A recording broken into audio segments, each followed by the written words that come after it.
donating to help cover our running costs and future projects by visiting www.muslimcentral.com/donate. طيب بسم الله الرحمن الرحيم الحمد لله رب العالمين والصلاة والسلام على رسوله الأمين وعلى آله وصحبه أجمعين أما بعد. I want to begin by saying jag är glad att vara bland mina syskon i Sverige. And that's it. No more Swedish. That's the end of it. Just that one sentence.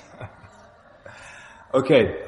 Actually, I'm very happy to be here. This is my second time in this masjid. I think my first time was 2 years ago. The masjid was quite new, and mashallah, tabarakallah, you guys have taken great care of it. It still looks clean and new, mashallah. That's great. It's good to be with you again. It's good to be in Sweden. I feel I have a lot of ties to this country. My oldest sister was born in Sweden. I have relatives that are Swedish, so I feel I have some kind of special ties beyond the fact that every time I come, the Muslims are so well-mannered and so excellent, so I'm very happy to be with you. Jazakumullah khairan. The lecture is about the golden age of Islam. The golden age of Islam. And we're talking about the time period where there was a lot of discoveries and scientific development and advancement and so on and so forth. And typically, this era was from the 8th century until the 12th century. So it's a good period of time. And realistically, we can't really cover everything that happened during this time, nor can we cover every scientific development and discovery and invention. And because the audience is primarily Muslim, what I wanted to do was begin with the causes that led to the golden age of Islam. What caused the Muslims to take so much interest in science and medicine and advance so much? And then give a brief description of just some of the advances and some of the developments and some of the names. There's so many names. We'll just take a few of the examples and then try to look at some of the theories as to why there was a decline in the golden age. For a time, if you wanted to look for knowledge, you looked towards the Muslims. And then there came another time when if you wanted to go find knowledge, you had to leave the Muslim lands to get knowledge somewhere else. So what happened, and we'll try to do some degree of analysis and find out what the issue is, and inshallah close off with what this means to us and what we do about that, inshallah azza wa jal. So, and one of the things is that a lot of times when you hear lectures about the golden age of Islam, it's kind of like all in the past tense. We used to do this. We were great. We were champions. We were smart. And it's kind of a very depressing lecture because it's like saying, we used to be smart. Now we're all dumb. We were so intelligent. Now we have no brains. And it kind of sounds like that. So inshallah azza wa jalla, we don't want it to sound like that. Alright, so the golden age. We said it's about the 8th century. And it started during the reign of the Abbasids. And as you know, the Abbasid dynasty, they overthrew the Umayyads and they moved the Muslim capital from Damascus, they moved it to Baghdad. And people try to speculate, what made the Abbasids so interested in knowledge and these kinds of things? And some argue that in general, they were just going with the general encouragements in Islam towards seeking knowledge and things of that sort. Because, and as you've heard this many times, the first verse that was revealed was Iqra, which it either means recite or it means read. Either way, it's something to deal with knowledge, right?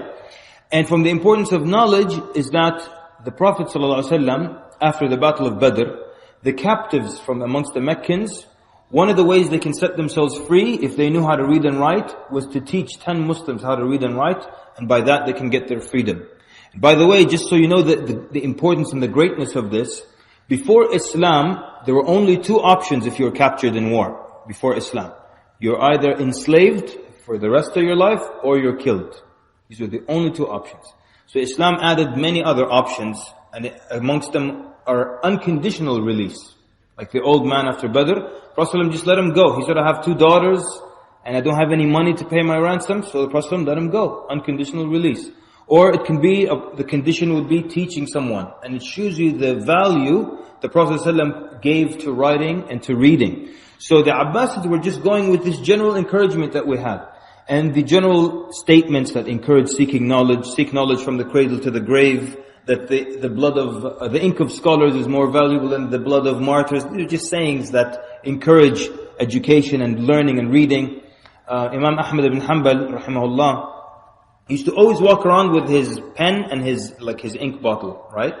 The mahbara. So people would ask him, "You're always carrying this?" And he would say, "Ma'al mahbara ila al-miqbara." So with my ink pen until I go to the grave. Yeah. So this was the general atmosphere. There was a lot of encouragement for seeking knowledge. Some of the interesting things in the past, if they noticed that someone was very intelligent, they immediately contact the parents. And they would tell them, "Your child is very intelligent, mashallah. Take good care of them so they can become a great scholar and they can benefit the ummah." A scholar of Islam, right? Now what happens today? Today, if someone is very intelligent, what do you tell the parents? What do you say? Take good care of them, they will become a great what? What do you say here? If someone's really intelligent. Scientist, yeah? They'll become a great doctor, inshallah. They'll become a brain surgeon. They'll become it's always medicine these days, right? Islamic knowledge, we just push that to the side. Islamic knowledge, we can all get that, that's no problem. One of my friends, his wife used to go to an Islamic university. So his parents will tell him, when is your wife going to go to school? In America, when we say school, it means university. So his parents ask him, when is your wife going to study and go to school and go to university? And he would tell them, she is in university. She goes to Islamic university. They'll tell him, no, we mean real university. And as if they play games with Legos. It's real, but now we don't respect Islamic knowledge. And that's why in certain countries, and we're not going to say the names, but in certain countries, your career is determined by basically what you get in high school. What do you call your degree here? SATs in America, GCSEs in UK, and they're called what here? Exactly that, whatever that is. You guys don't answer at all. Fantastic. So, if you get A's, then you can go into medicine. If you get B's, you can't go into medicine, but they'll give you other options. If you get C's, okay, it's getting narrow now, but we'll find you something. But if you have D's, you cannot enter any field. You cannot go to any university except for Islamic studies.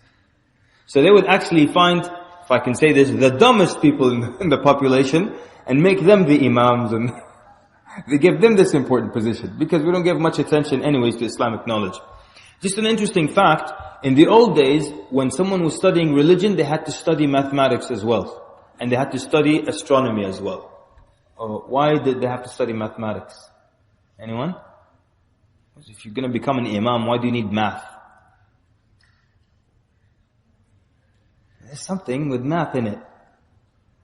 When someone dies, what happens? The inheritance, you have to break it up in their fractions and their percentages. So it was mandatory for them to learn mathematics. Astronomy for what then? That's easy. Astronomy. Allahu Akbar. Ahlan, sabah al-khair. Come on everybody. The Qibla, Ramadan, the months, all these things related to Al-Falak, right? So they had to study these things. So they were smart and they understood the world. Yeah? Okay. The other thing the Abbasids did is that they welcomed knowledge from all parts of the world. They didn't have an issue. And from any part of the world, knowledge was welcome and the books were welcome and they would translate them. And that brought the good and the bad. The good, of course, would be the sciences, the worldly sciences. And the bad were some of the philosophies and some of, some crazy thoughts that crept into Muslim societies. But they welcomed knowledge from all parts of the world. The Abbasids set up something called Baytul Hikmah, House of Wisdom, in Baghdad, in the capital. And basically, in this place, they would translate all the works of the Greeks, of any other nation, into Arabic. So they made this knowledge available to those who spoke Arabic at the time. And they had lots of translators. And translators were very important people and they were very well paid people. Some of the contemporary scientists now, and historians, they calculated what a translator was paid during this golden age of Islam, what they paid the translator. And by today's standards, a translator would be paid as much as an athlete or a sportsman is paid today. And they are some of the highest paid people, right? So the translator was a very important individual because they valued the knowledge that they brought. And so when you start to look at what happened, is that it became the center, an intellectual center. And science and philosophy and medicine, education was what was happening at the time. And whatever good that came from another society, they brought it in immediately. So paper, the Muslims then learned how to make paper from China. And of course that was great, because then these books were written on this paper, and the paper would absorb the ink. So it was not like writing on papyrus, which would dry up and break and the ink could be erased. It was a fantastic thing. And that's why there were so many books in Baghdad and in the library of Baghdad. Now, from India, they took the decimal system, and those of you who read about that, Al-Khwarizmi is the name of an Arabic or Muslim scientist that comes up, and he is the one who basically he took the idea of the decimal system from the Indians, but he became popular for it, and he made it popular as well. From medicine, they took whatever existed from the studies of medicine from the Greeks, from the Romans, and from the Persians. And they built upon that and added to that. So we have Ibn Sina, and he has his book known as the Canon of Medicine. And it was considered, for a good number of years, to be one of the most important books in the field. And then they started to build hospitals. And the idea of building hospitals, taking care of people, this existed from a long period before that, from the time of Umar radiallahu anhu. So if you just look at the achievements of Umar ibn al-Khattab, they're really amazing.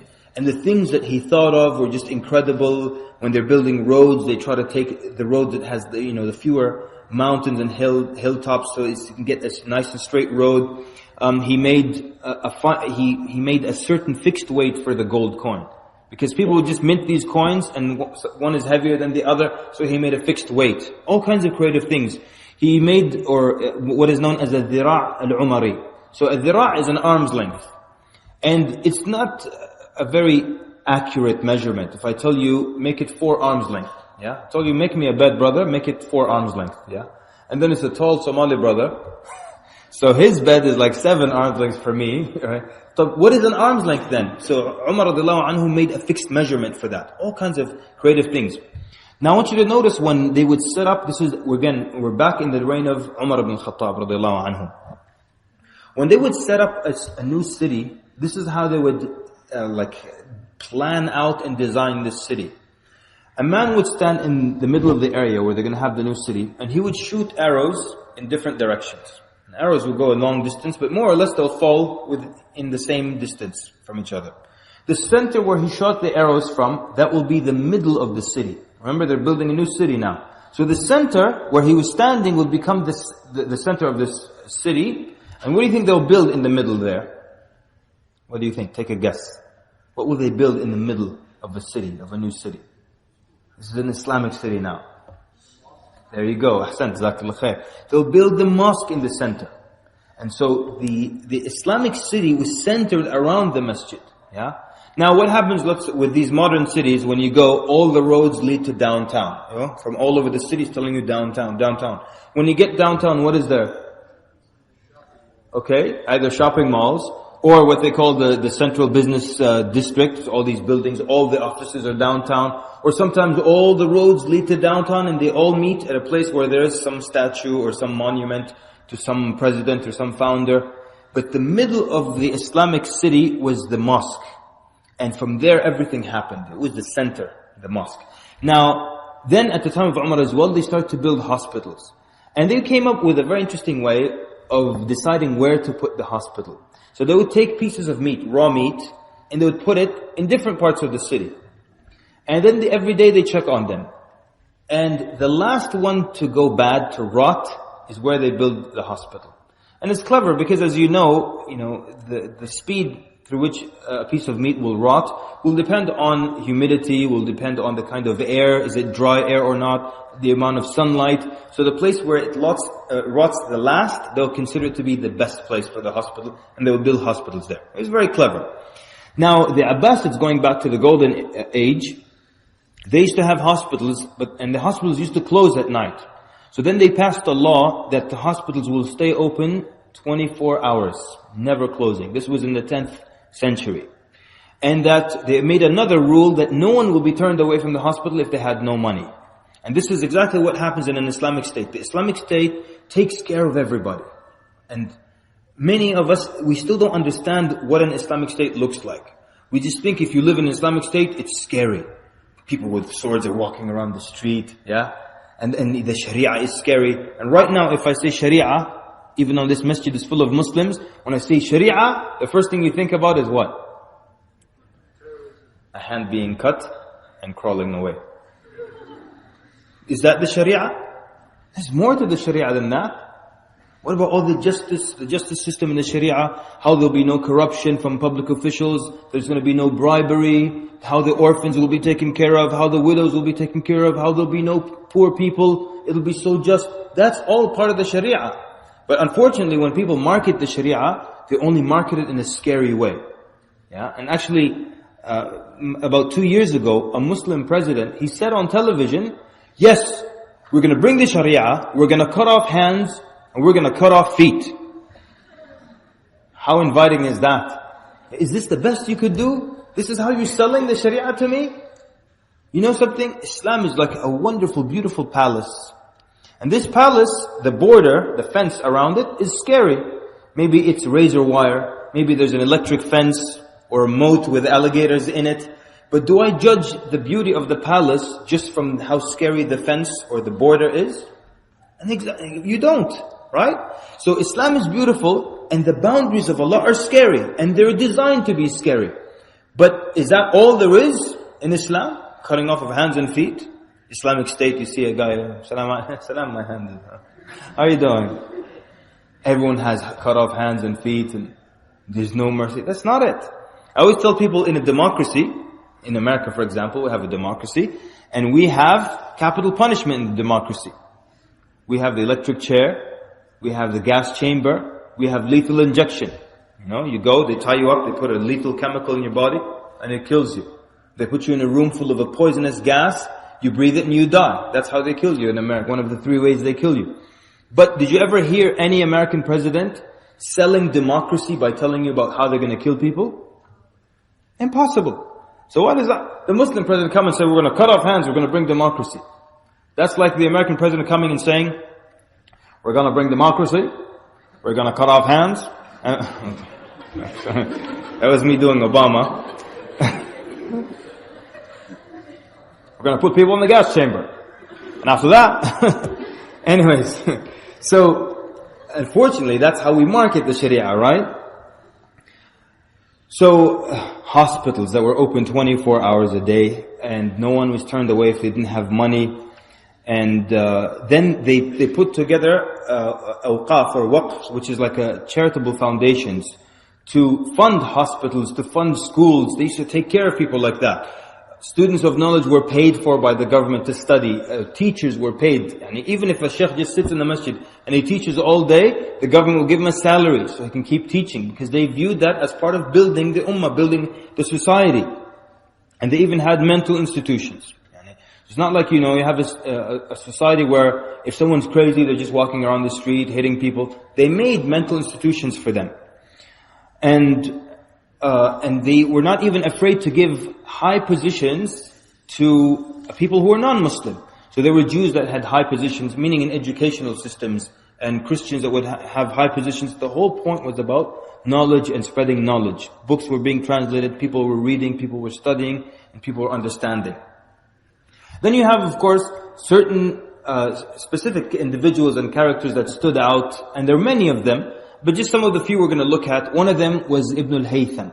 And many of these names have been, they've been anglicized. So Ibn al-Haytham is Al-Hazan in English. Al-Hazan. That's it.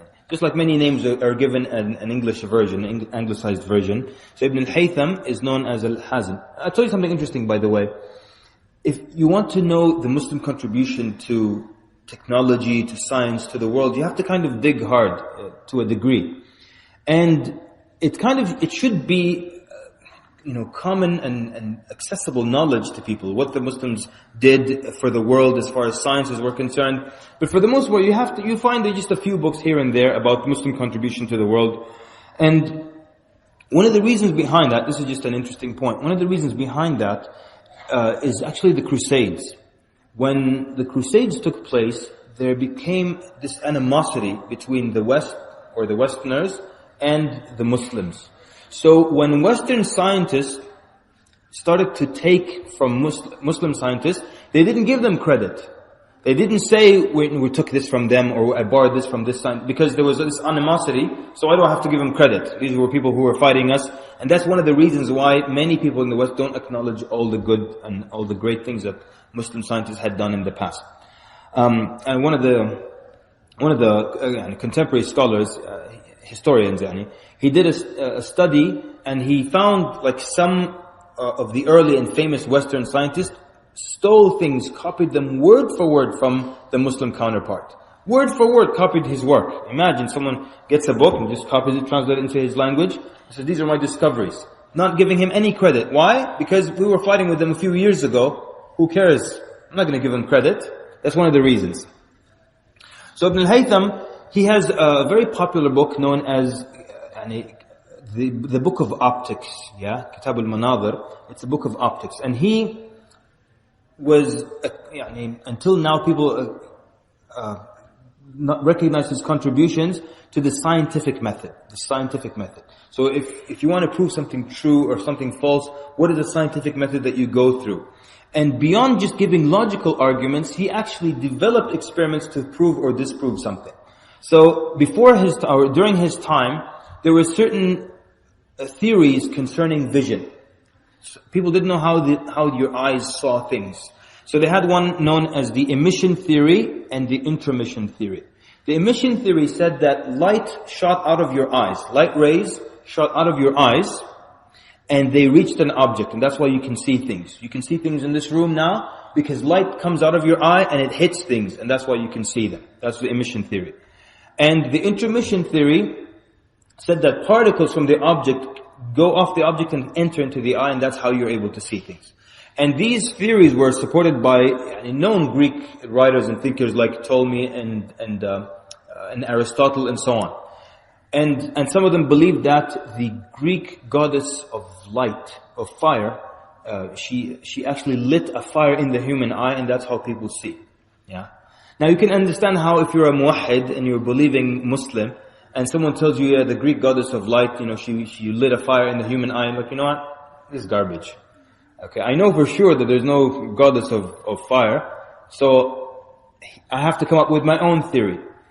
And he came up with ways of explaining how this doesn't work, and experiments that explained how light also travels in a straight line, light rays travel in a straight line.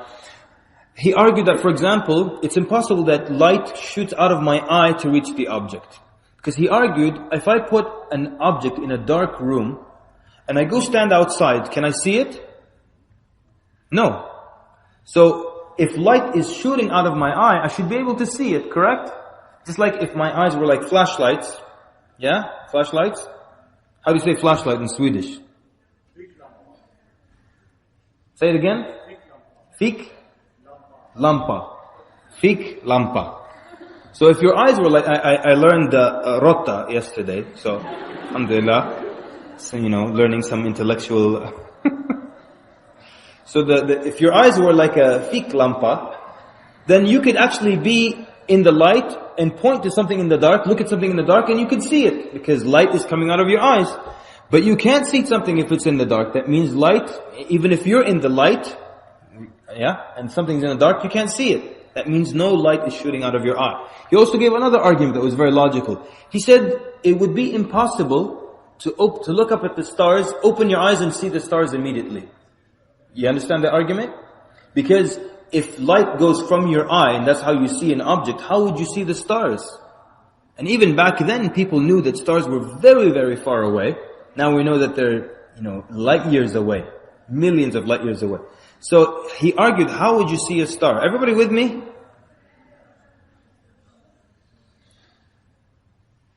Thank you. Sisters have to keep talking, huh? Who talks more, brothers or sisters? You sure? The sister said that. Thank you for saying that. What do you guys think? Who talks more, brothers or sisters? You think so? You sure, huh? MashaAllah. Why do we think that? Actually, research has shown that men and women speak almost the same amount of words. But we always think women speak more than men. And we make a lot of jokes. I was very sad when I read about this research. Because now all the good jokes that I have, I can't use them anymore. They said, I'm going to say them anyways. They said this guy, these two women were in jail together for 10 years. For 10 years they're in jail together talking. Then they let them out of jail at the same time. So one of them tells the other, let's go to my house, finish the conversation.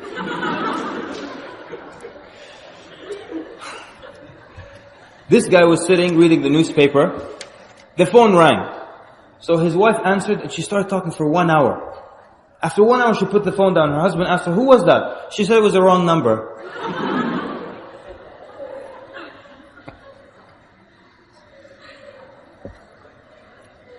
There was, in the old days, a very famous research every psychologist was talking about. The research said that men speak 12,500 words a day.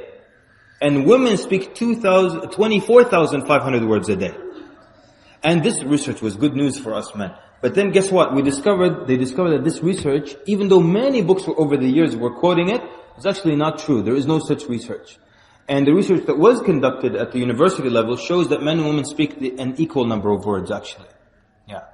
But anyways, the good joke was that the man read this research to his wife, and he said to his wife, you see, you guys speak twice as much as we do. And the woman said, yes, because we have to keep repeating ourselves. And the man said, what? Anyways. But here's my theory. This is why I think men think women speak more than men.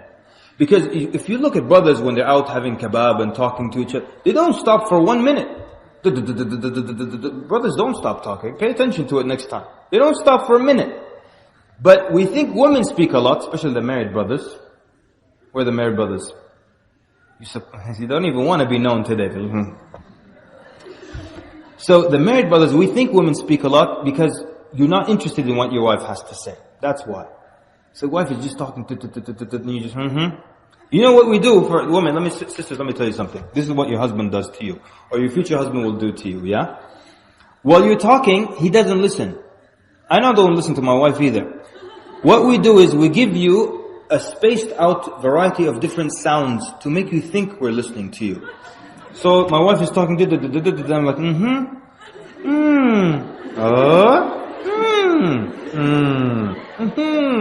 like that.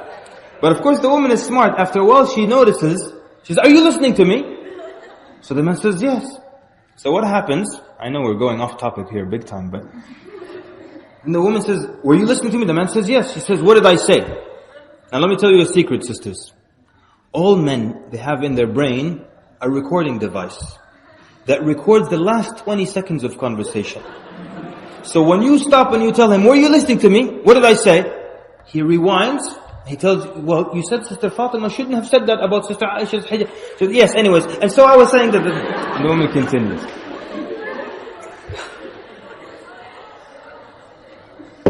Okay, are we awake now? Can we continue? Wonderful. So, yeah, and I had the whole tangent because a lot of people just started speaking. It's boring. Oh, we did this in the past. Who cares, anyways, I think it's interesting what Ibn al-Haytham did. So he argued that how could you see the stars that are so far away if light is going from your eye to the stars? You would be standing there for millions of years. Yeah? Brother wants to show you something. Wait, brother, I'm trying to see the stars. I've been waiting here for a while. Yeah? And he did a bunch of very interesting and very intelligent experiments. So his book, the book of optics, remained the most important books in the field for 700 years. 700 years. Until Johann Kepler came later on and wrote a more updated, more important book. But 700 years it was the most important book. And any of you studied the scientific method, you may hear the name Al-Hazan or Ibn al-Haytham, because he was of those who kind of put together a scientific method. He didn't just using logic refute, but he put together scientific experiments to prove or disprove any idea. How are we doing? We good? There was Abu Bakr al-Razi, and he was of the first to establish a direct link between bacteria and infections. And he actually came up with an antiseptic. So if there's surgery, if there's a wound, you apply an antiseptic to prevent infection or to prevent bacteria. Ibn Nafis is the first one to discover that there's something known as a human circulatory system, that there's an entire system in the body that blood revolves and it circulates the body using the system going in and out of the heart and so on and so forth. Al-Jahid actually described, basically he described evolution. Now, not evolution meaning you were a monkey then you became evolution meaning animals adapting and changing. And he gave a description that is very much so exactly what adaptation and evolution of animal species is. Very accurate. Another by the name of Umar al-Khayyam, he had a calendar, and this calendar, he designed the calendar, and for 500 years it was off by just one day. Fairly accurate calendar. So we're trying to see then that from all different sciences and all different fields, Muslims were doing a great deal, and they were making developments and advancements. And one of the reasons, as we said again today, people don't give them much credit, is that when Western scientists took from the Muslim scientists, they didn't give them much credit, unfortunately. And so we said this goes from the 8th century until about the 12th century. That was the end of the Muslim golden age. What were the reasons for the decline? No one will tell you exactly for sure, but there are a number of different theories, and it can be a combination of these different reasons. Everyone with me? There's one theory, or one opinion that says it's this is after the collapse of the Abbasid dynasty, and now the Seljuk Turks took over, and some argued that it was the theologians that started to kill science. But there's some experts that disagree with this opinion, that meaning basically the imams, the mullahs, the maulanas said, no, this is all garbage, all this system of using science and thinking was not good, and they killed it. So many people actually say this is a very weak opinion, that it was theologians who killed advancement. Another opinion says it was a combination of the Crusades, which was in the 11th and 12th century, and the Mongols. Mongols first approached the Muslim Empire, it was in 1206. So they said it was the Crusade, the combination of the Crusades and the Mongols that started to help the decline. Others approximate the end of the Muslim golden age to exactly 1258, the year 1258. How did they come up with this? People are bored here. Huh? Golden age. What golden age? I didn't come here for golden age. What did you come here for then? Someone shush those guys. Thank you. So how did they pick this date, 1258? Because this was the sack of Baghdad, when Baghdad was entered and destroyed by the Mongols. Some actually say this, like if there was a definitive moment where you could say this is when the golden age died, it would be when the Mongols entered Baghdad. And if you ever read the history of how they entered Baghdad, it was really, really heartbreaking, really sad, devastating. And they entered Baghdad. It involved a number of things where, in the beginning, Holako told the Abbasid Khalifa, send me all your scholars, your nobles, and everybody. And immediately, he had all of them killed. Yeah? But he kept the Khalifa alive so he could come back and show him where the gold is, the Muslim gold is. And so the Mongols come in and they take years and decades of Muslim gold, and they took it and they used it and so on. Then they started to kill people for days. For 40 days, they were killing people left and right in Baghdad. And they were very severe, very, very severe. Where one soldier would come, he turned into this road where there were 40 babies that were killed. Small infants that they were alive. These 40 babies were on the floor, on the ground, in the street, because their mothers were killed. So this soldier now takes out his sword, and one by one starts to kill these babies. 40 of them. And I always ask people, what would it take and what goes through the mind of a grown man when he has to kill 40 babies? And what would make you do something like that? And the Muslims, for 40 days, while they were being killed, they did not raise a single hand against the Mongols. And it was said that, eyewitnesses said that one Mongol would have 100 Muslims behind him. And he would lead them all to their death, and they would not resist even. They wouldn't even raise their hands to resist, because they had scared them. Before entering Baghdad, the rumors were that the Mongols didn't eat, that their horses lived on roots, which had little nutrition. So their horses don't need nutrition, the men don't need nutrition, the women are great fighters. It's useless to try to fight them. So people were devastated and destroyed. And the whole point we're not going to describe everything the Mongols did, but what we want is that when they entered Baghdad, they, beyond killing and burning and everything, and when they just went from city to city to city, and they would kill 600,000, 700,000, 800,000, 1.2 million. That's how much they were killing people. But when they entered Baghdad, they went into the library, the Islamic library. And they took these books and they threw them into the Euphrates River. And the eyewitnesses said, they basically threw so many books into this river that the books became a bridge. So with their horses, they crossed over these books over the river. They became a bridge. And the eyewitnesses said the Euphrates River turned black. What made it turn black? The guys in the corner there. Yes. Fantastic. The ink, yeah? Unbelievable. So the ink, the water would flow through these books and just take the ink out, and the river became black on the other side. So sometimes, for example, you're studying the biography of Imam Al-Shafi'i, for example, and you understand that he wrote 200 books, for example. And today, how many books do we have of Imam Shafi'i? 4 or 6, just a few number of books. But what happened to the 200 other books? All of these things were lost. All these great writings, all the great translations, the great works were just lost in the river like that. And it was lost because the Muslims didn't want to defend themselves. They didn't want to wake up. So they allowed years and years of work and education and science to just really just go down the drain, figuratively.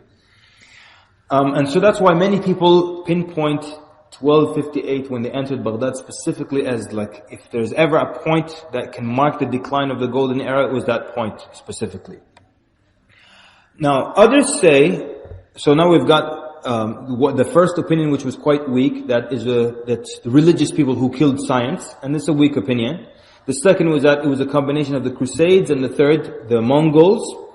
And the fourth says that it's the weakness, it happened from within.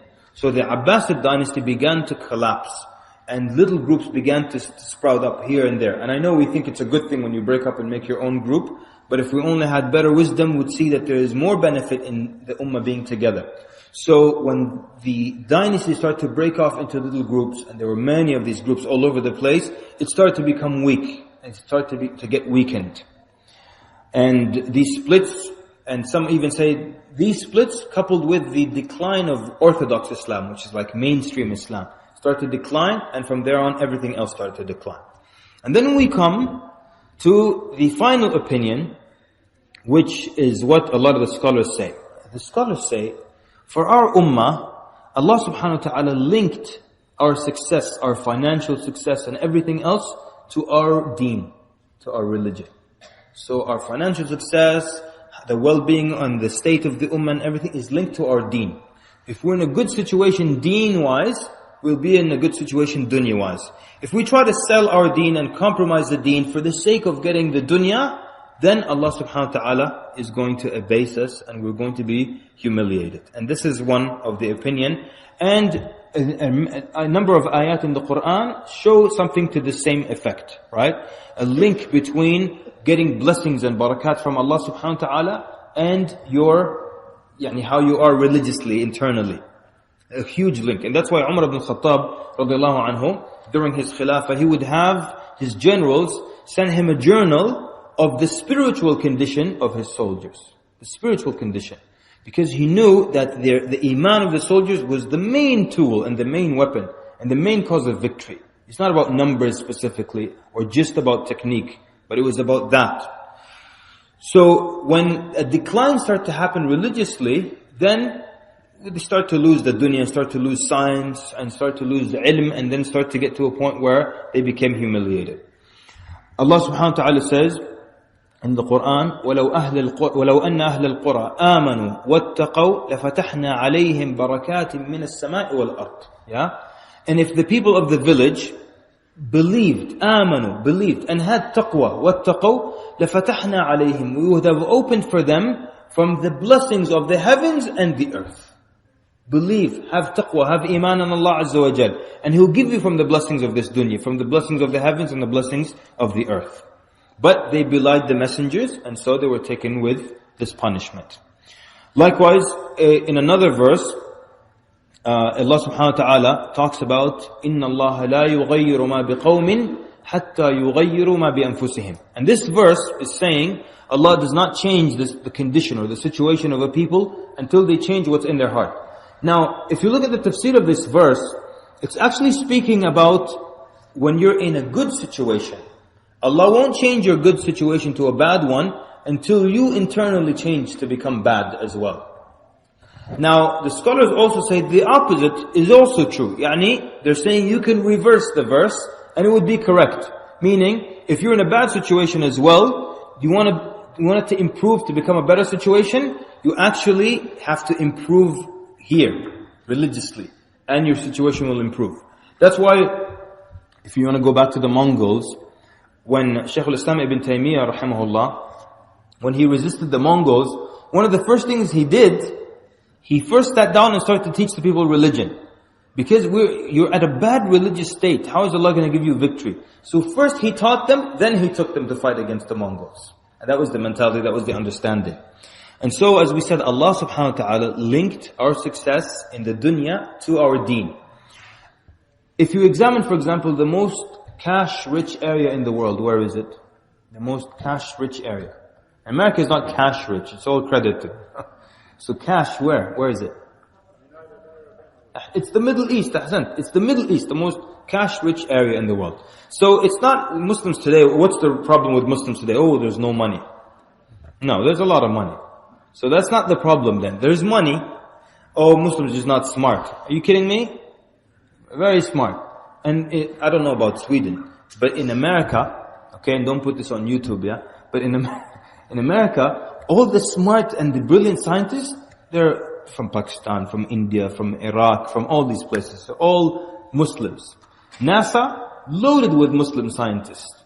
But, of course, they don't come on TV. On TV, the white guy comes over, yeah, we put a rover on the Mars, and the Arab guys is behind. That was my idea.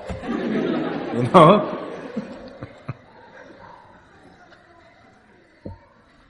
So people say it's about cash, it's not about that. They say it's about not having intellectuals and thinkers. We have brilliant people. Yeah? But they're not given opportunities. So the brilliant minds, they leave their countries, they go to the West and they get jobs there and they get appreciated there. So the link is that our deen is linked to our dunya. And when we want to sell out our deen for the sake of dunya, we're in the bad situation. It's kind of like what Umar radiallahu anhu said. That Allah subhanahu wa ta'ala gave the izzah, the dignity and the honor to those Arabs with Islam. The day they try to find dignity and honor in something else, Allah will abase them and humiliate them. Allah subhanahu wa ta'ala, I want to read a verse from towards the end of Surah An-Nur.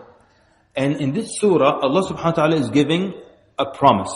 Allah Azza wa Jal says, وَعَدَ اللَّهُ الَّذِينَ آمَنُوا مِنْكُمْ وَعَمِلُوا الصَّالِحَاتِ لَيَسْتَخْلِفَنَّهُمْ فِي الْأَرْضِ كَمَا اسْتَخْلَفَ الَّذِينَ مِنْ قَبْلِهِمْ. Let's translate.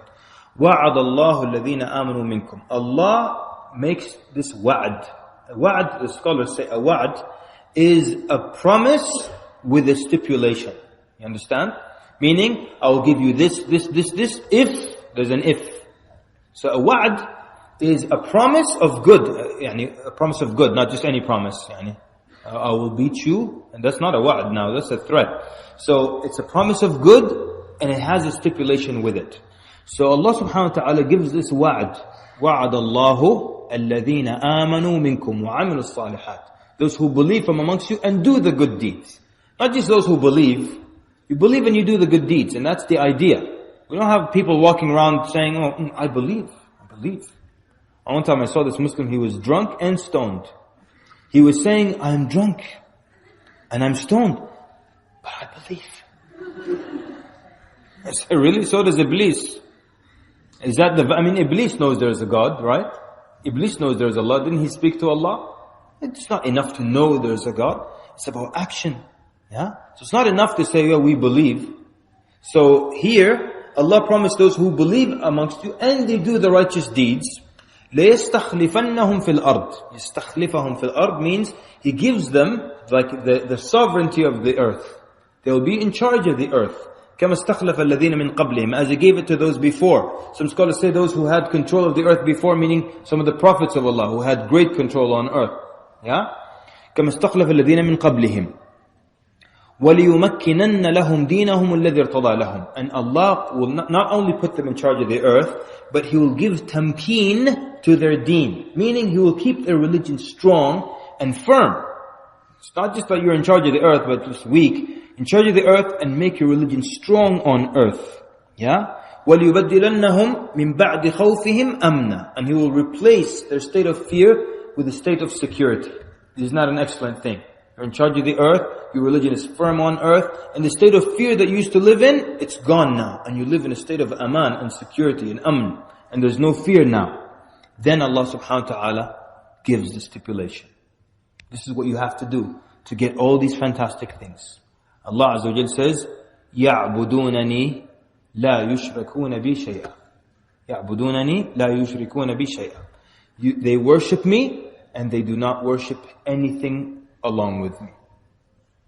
طيب. Okay, now we're the ummah of Tawheed, right? We're the ummah of La ilaha illallah. The followers of the Prophet Muhammad sallallahu alaihi wasallam, Ibrahim alayhi salam, the destroyer of idols. How much shirk is in our ummah now? How much shirk is in our ummah now? Shirk is when you worship something besides Allah. Or when you worship something else along with Allah. So you pray to Allah and you pray to something else with Allah. Even if it's 1%.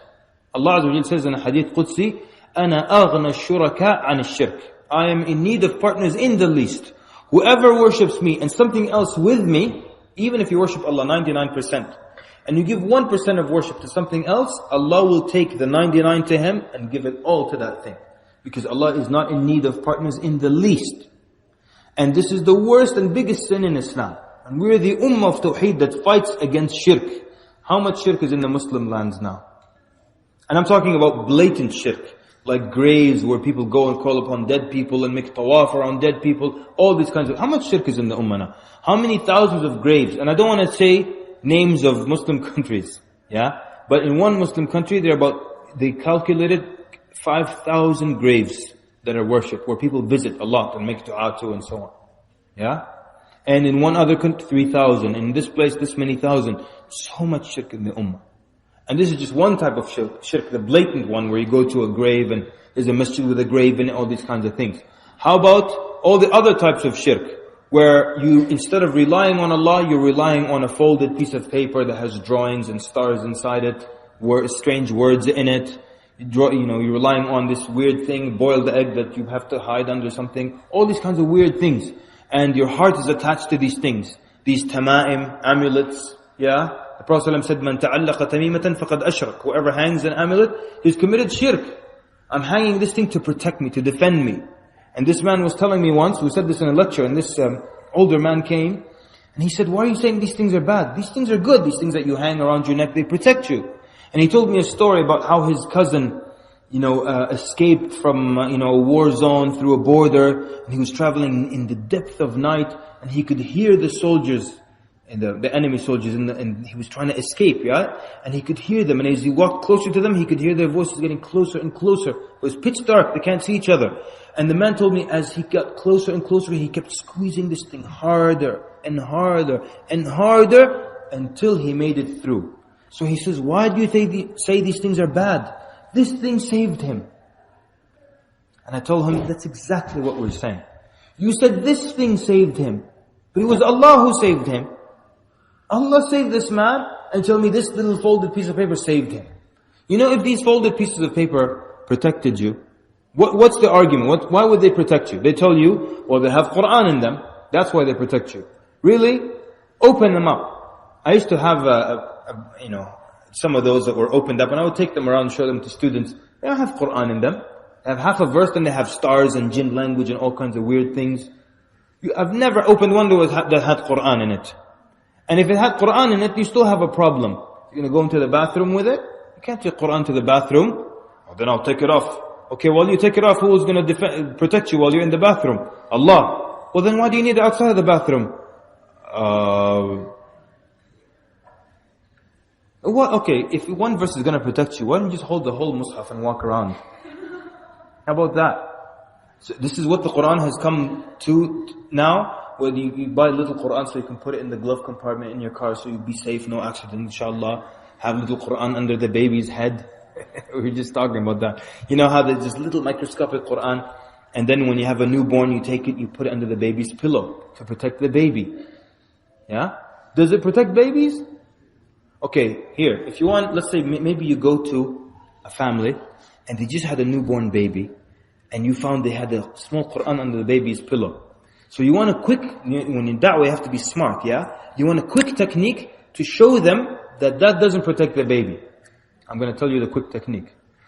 Go to their house and smack the baby. That's the technique, that's it. It will prove that it doesn't protect, so khalas, I'm joking, some of you are like, why they bring him? Don't bring this guy again. Okay, I think I've gone over an hour almost, haven't I? Huh? Yes, huh? Bored, huh? Bring Muslim Bilal here, that guy is fun. He's got good poetry and stuff. Get this guy out of here. Muslim Bilal's coming soon, inshallah. Just let me end with this, okay? I want to end with this. So what does it have to do with us? Are we just talking about the past and there's nothing we can benefit from? A number of things. Number one, we should be aware of taking care of our education. And sometimes people start to get religious and they start to say, this is just about dunya. It's just about money. I'm concerned with akhirah. MashaAllah, aren't you Abu Bakr, huh? Don't play games, okay? Many times, I had a lecture recently, and the brother who was announcing it was saying, we're talking about the real success.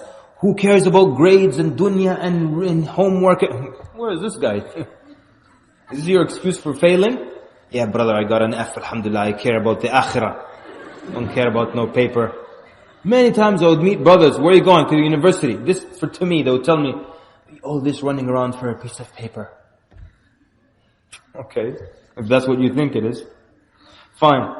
So, look, you being religious and failing in school have nothing to do with each other. And the companions were all brilliant people. And they were all successful people.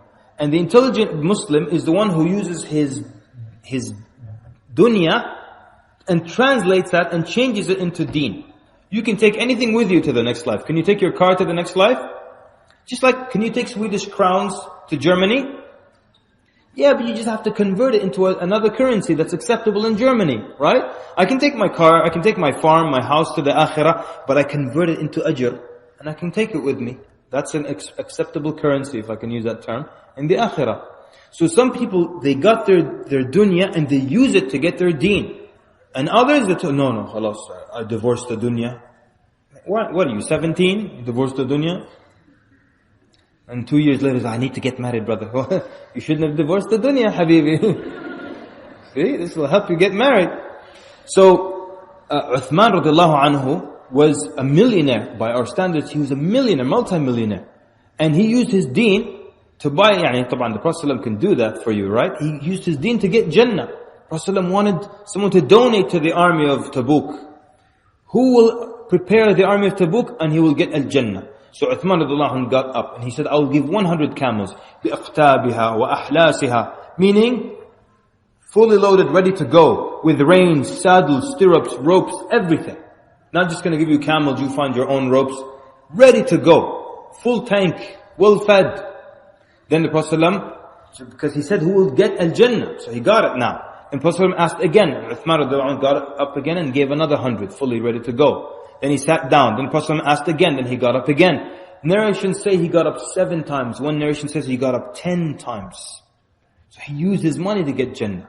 Abu Bakr used his money to support the religion. So there's no contradiction here. Most people think, khalas, if you're religious, don't matter about the dunya.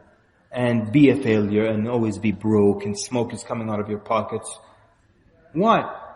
And we want the imam to be like that always. I always talk about the imam's car. We want our imam to have a broken car with smoke and dust and rust in it. And what happened? Imam's car broke down. Brothers and sisters, imam's car broke down. We need to buy him a new battery. Please donate.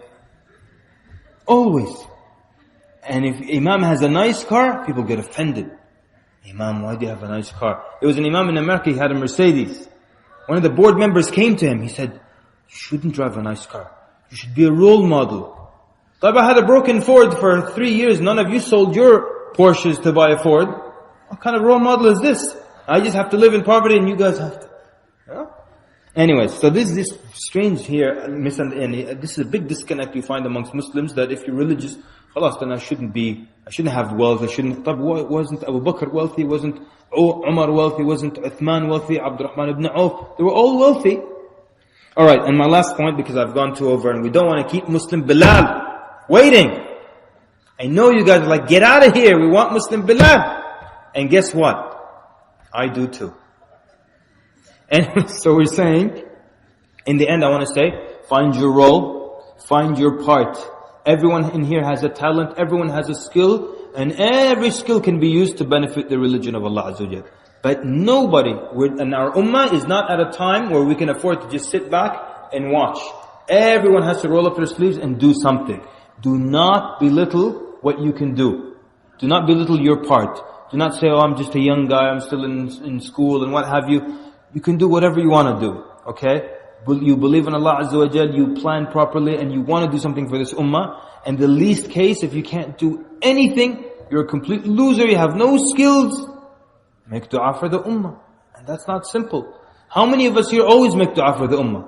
So only when there's a calamity, Syria, Egypt, Afghanistan, khalas, I barely now have energy left. How many of us constantly make dua for this ummah? Do that, yeah? And I'll stop here inshallah. And because I don't want to go over and we don't want to keep Muslim Bilal waiting. I want to tell you that I'm here with, I came for a conference and I'm also here during this tour with Al-Maghrib Institute. Who's heard of Al-Maghrib Institute? Put your hands up. Oh, that's a small number. Here's the great news. Al-Maghrib Institute is now coming to Sweden. Yeah, thank you for that takbir. Excellent. Because you don't know what it is. Let me tell you what it is. Basically, what it is now, it's an institute that offers degrees in Islamic studies. Not everyone can go overseas and study in Al-Azhar and study in Medina and study overseas. Not everyone can do that. You're in the middle of studying law. How are you going to do that? So what happens is Al-Maghrib brings the course to your town. And it's an intensive course. It can be single weekend or double weekend, all day Saturday, Sunday. You take the course, you get the notes, you understand your topic very well. The instructor leaves town, and then 4 weeks later you take the exam online and it goes towards your degree in Islamic studies. A number of courses, a number of great instructors. Do you guys know Sheikh Yasir Qadi? He's the Dean of Academics with the Maghrib Institute. You guys know Sheikh Walid Basuni? Oh, come on people now. I thought we were friends. Sheikh Walid Basuni, people. Sheikh Walid, man, this is our heavy hitter. This is our heavyweight in North America. Sheikh Walid is the vice president of Al-Maghrib. You guys know Sheikh Muhammad al-Sharif? Man, you guys, man. He is the founder of Al-Maghrib Institute. You guys know Sheikh Abu Isa Ni'matullah, AE. Yeah. So AE is one of our instructors. Sheikh Yasir Birjas, Sheikh Muhammad Faqih, Sheikh Ahsan Hanif. Yeah. And a bunch of names, yeah. And the most handsome instructor of all, Kamal, El-Mekki. I'm just kidding. Now, anyway, so it's coming to Stockholm. The first course will be in November. It's going to be on the Seerah of the Prophet ﷺ with Sheikh Abdul Bari Yahya, who's phenomenal. And come to the course, especially if you think you know the Seerah. See if you'll be challenged at the course or not. Knowledge is much deeper than we always think it is. So now, this is a great blessing that's coming to the country. And maybe it'll come to your city as well, because it's in multiple cities, sometimes in one country. So maybe it can come to Yattibori. Anyway, Jazakumullah khair for your attentive listening. And the website is almaghrib.org for more information. Almaghrib.org. Jazakumullah khairan. Sallallahu barak ala Muhammad. We're going to take a break, and then it's going to be time for...